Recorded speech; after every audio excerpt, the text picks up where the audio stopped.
Bapak, Ibu, dan saudara yang dikasihi Tuhan, kita bertemu kembali dalam renungan saat ini. Hari Jumat 20 September tahun 2024. Adapun tema yang hendak kita gumuli, belajarlah juga kepada yang remeh. Belajarlah juga pada yang remeh.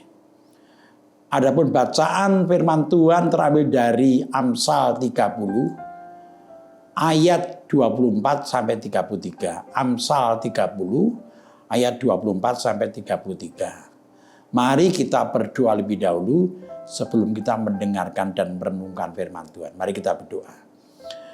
Tuhan, terima kasih karena kembali kami merasakan cinta kasih-Mu yang luar biasa.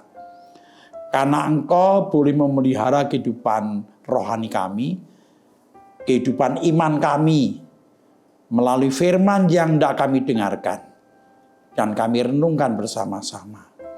Berfirmanlah kepada kami Tuhan, hamba-Mu siap untuk menyampaikan kehendak-Mu Tuhan.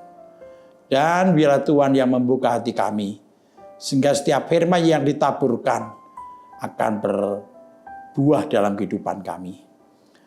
Ampuni segala dosa kami Tuhan, kami berdoa dalam nama Tuhan Yesus. Amin. Mari kita buka, kita baca firman Tuhan dari Amsal pasal 30 ayat 24 sampai 33 yang demikian isinya. Ada 4 binatang yang terkecil di bumi, tetapi yang sangat cekatan. Semut, bangsa yang tidak kuat, tetapi yang menyediakan makanannya di musim panas. Pelanduk, bangsa yang lemah, tetapi yang membuat rumahnya di bukit batu. Belalang yang tidak mempunyai raja, namun semuanya berbaris dengan teratur. Cicak yang dapat kau tangkap dengan tangan, tetapi yang juga ada di istana raja. Ada 3 binatang yang gagah langkahnya, bahkan 4 hal yang gagah jalannya, yaitu singa, yang terkuat di antara binatang, yang tidak mundur terhadap apapun, ayam jantan yang angkuh, atau kambing jantan, dan seorang raja yang berjalan di depan rakyatnya. Bila engkau menyombongkan diri tanpa atau dengan berpikir, tekaplah tangan pada mulut. Sebab kalau susu ditekan, mentega dihasilkan. Dan kalau hidung ditekan, darah keluar. Dan kalau kemarahan ditekan, pertengkaran timbul. Bapak, Ibu, dan saudara yang dikasihi oleh Tuhan, hal yang wajar kalau orang senang belajar kepadanya dianggap mempunyai kelebihan dari dirinya. Jadi wajar orang senang untuk belajar kepada orang yang lebih daripada dirinya. Karena belajar dari orang yang lebih dari dirinya, banyak hal yang dapat dipelajari. Tetapi firman Tuhan yang kita baca tadi mengajar kita bahwa Tuhan bisa memakai yang kita anggap remeh untuk mengajar kita. Ini artinya kita diajak untuk membuka diri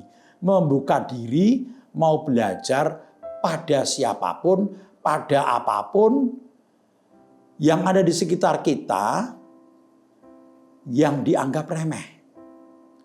Bapak, Ibu, saudara yang dikasihi Tuhan, bacaan kita mengajak kita untuk belajar dari 4 binatang kecil yang kadang kita sepelekan.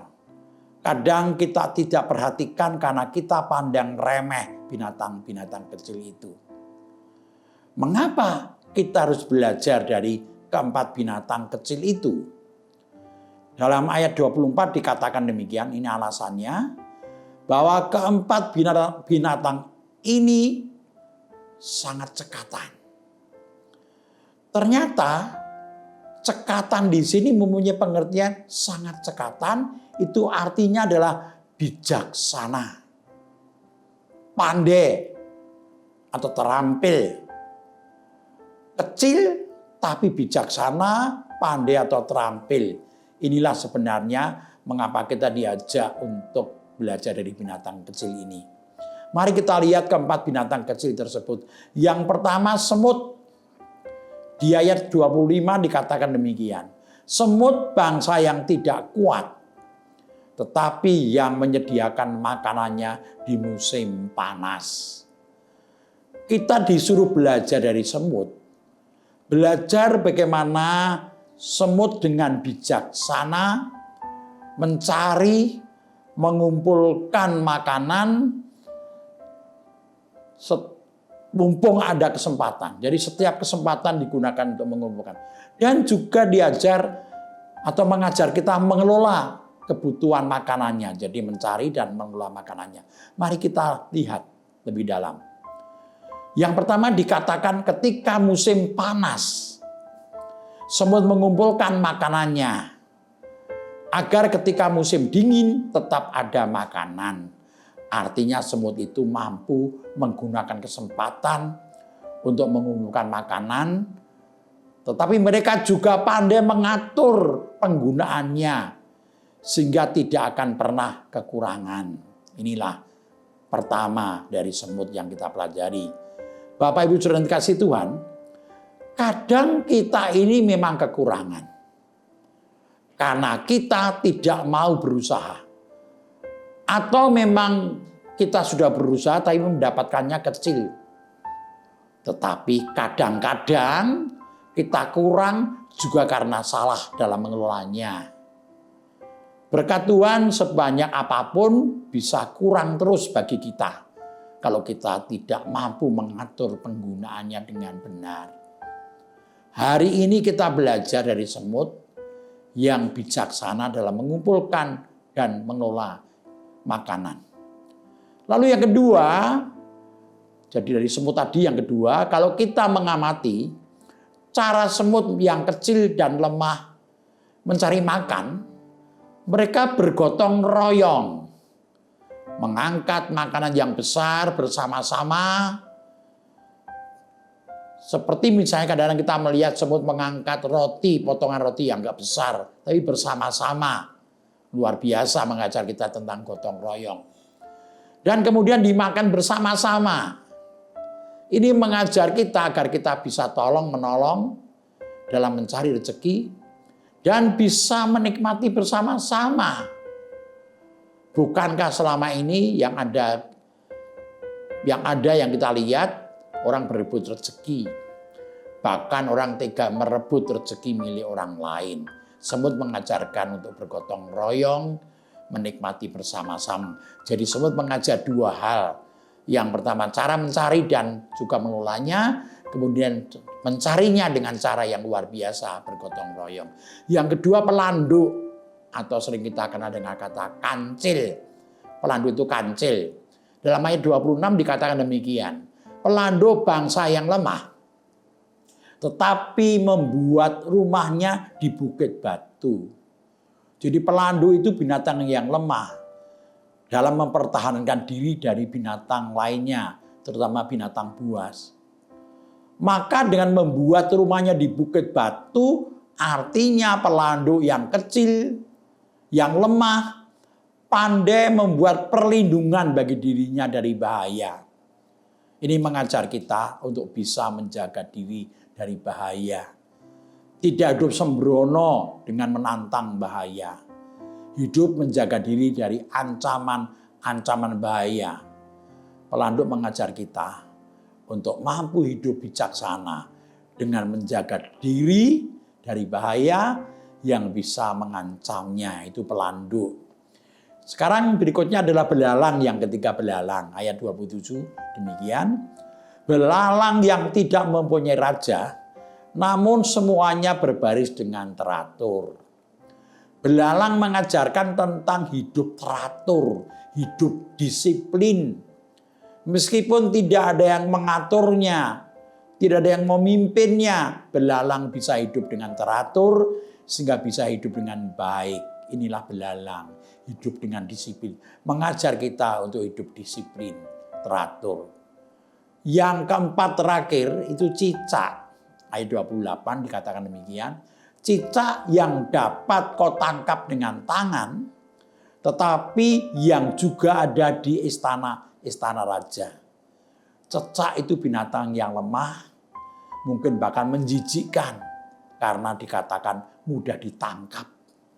Tetapi memberikan pelajaran tentang kemampuan, di mana cicak itu kemampuannya bisa ada dimanapun tanpa takut. Meskipun kecil tetapi bisa tinggal di mana saja. Di pohon, di rumah-rumah yang sederhana, sampai ke istana raja. Cicak mengajari sikap yang tidak rendah diri, yang tidak minder. Karena sikap rendah diri, minder, menjadikan kita tidak menghargai diri kita sendiri sebagai ciptaan Tuhan yang segambar dengan Allah. Kalau kita minder, menjadikan kita kehilangan kekuatan, kehilangan semangat untuk membangun kehidupan kita. Bapak, Ibu, Saudara yang dikasihi Tuhan, dari firman hari ini, Tuhan mengajar kita agar kita mau terus belajar tentang kehendak-Nya.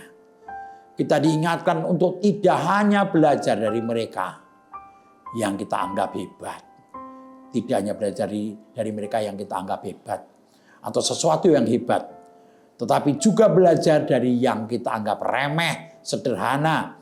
Karena Tuhan bisa memakai siapapun, memakai apapun untuk mengajar kita. Kita bisa belajar dari anak-anak kita. Kita belajar bisa dari cucu kita. Dari orang-orang yang kita anggap tidak mempunyai kedudukan. Kita bisa belajar dari apapun untuk belajar mengenal kehendak Tuhan. Supaya kita bisa membangun kehidupan kita, pribadi kita dengan lebih baik. Tuhan memberkati kita semua. Amin. Mari kita tutup renungan kali ini dengan bersama-sama kita berdoa. Mari kita berdoa. Tuhan Allah yang Maha Kasih, kami kembali bersyukur kepadamu karena Engkau sudah mengajar kami bagaimana kami bisa membangun pribadi kami, membangun kehidupan kami, dan Tuhan melalui firman-Nya mengajar kami untuk mau belajar dengan apapun, dengan siapapun yang kadang kita anggap remeh. Karena Tuhan bisa memakai apapun dan siapapun untuk mengajar kami. Terima kasih firman-Mu hari ini. Bapa dalam surga, kami menaikkan doa syukur kami kepadamu atas kehidupan yang Tuhan berikan pada kami. Tuhan memelihara kehidupan kami dari hari ke hari, dari waktu ke waktu, dan Tuhan tidak pernah berhenti untuk mengasihi kami. Saat ini kami mau menaikkan doa kami. Kami berdoa secara khusus untuk perdamaian dunia. Khususnya peperangan-peperangan yang ada, Tuhan berkarya untuk menghentikannya. Tuhan gerakkan hati mereka, siapapun yang mempunyai kewenangan untuk memutuskan berhenti dan berlanjutnya peperangan Tuhan. Supaya mereka boleh menghentikan peperangan itu karena kehendak Tuhan sendiri. Bapa, kami juga berdoa untuk gereja-Mu di seluruh muka bumi. Tuhan berkati agar terus menyuarakan perdamaian, ketentraman bagi dunia. Khususnya bagi gereja-Mu di Indonesia. Berkati gereja-gereja-Mu di Indonesia ini untuk memberitakan damai sejahtera bagi masyarakat Indonesia. Kami berdoa secara khusus juga untuk gereja-Mu GKJ Sarimulyo. Tuhan berkati di dalam kehidupannya, dalam pelayanannya, dalam kebersamaannya. Tuhan berkati supaya terus di dalam kebersamaan gereja-Mu boleh melayani Engkau, membangun iman bersama-sama. Kami berdoa untuk yang mengalami kelemahan tubuh, baik karena usia maupun sakit penyakit, hadirlah untuk mendampingi mereka.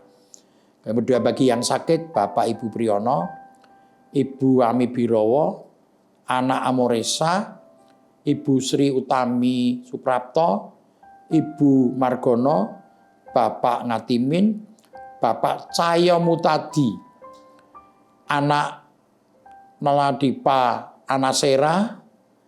Tuhan dampingi anak ini dalam pertumbuhannya Tuhan.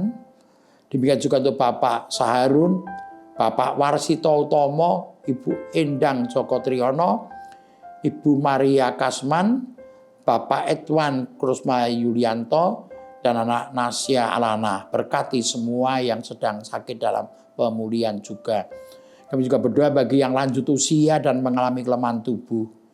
Ibu Sarno, Ibu Tugira Sariman, Ibu Rusmiati Suhardi, Ibu Murjangkung, Ibu Endang Karno, Ibu Kunmariatin Subardi, Bapak Sadal Paulus, Bapak Christian Dauriwu, Bapak Alia Sariman, Bapak dan Ibu Sunarto Saputro, Ibu Sardi Budi Santoso, Ibu Mardi Utomo, Bu Yatmiartini Rusdi, Ibu Sri Suwarsi Rahayu. Berkatilah semuanya Tuhan. Kami juga menyerahkan dalam tangan-Mu warga yang sedang dalam pergumulan berat. Juga kami berdoa bagi yang mencari pekerjaan, yang menyelesaikan studi, berkati semuanya Tuhan. Bapa, kami juga berdoa untuk bangsa negara kami yang sebentar lagi akan terjadi pengalihan pimpinan negara ini dari Presiden Joko Widodo dengan penggantinya yang terpilih Bapak Prabowo Tuhan. Kami serahkan ke dalam tangan-Mu untuk bangsa negara kami. Hadirlah untuk bangsa kami supaya bangsa kami ini semakin menunjukkan kerukunan, menunjukkan kebersamaan dalam menghadapi segala masalah untuk bangsa kami.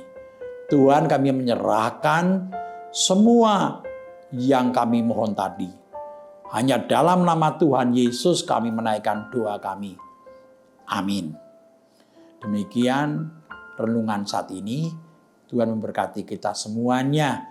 Selamat untuk menjalani kehidupan ini. Amin.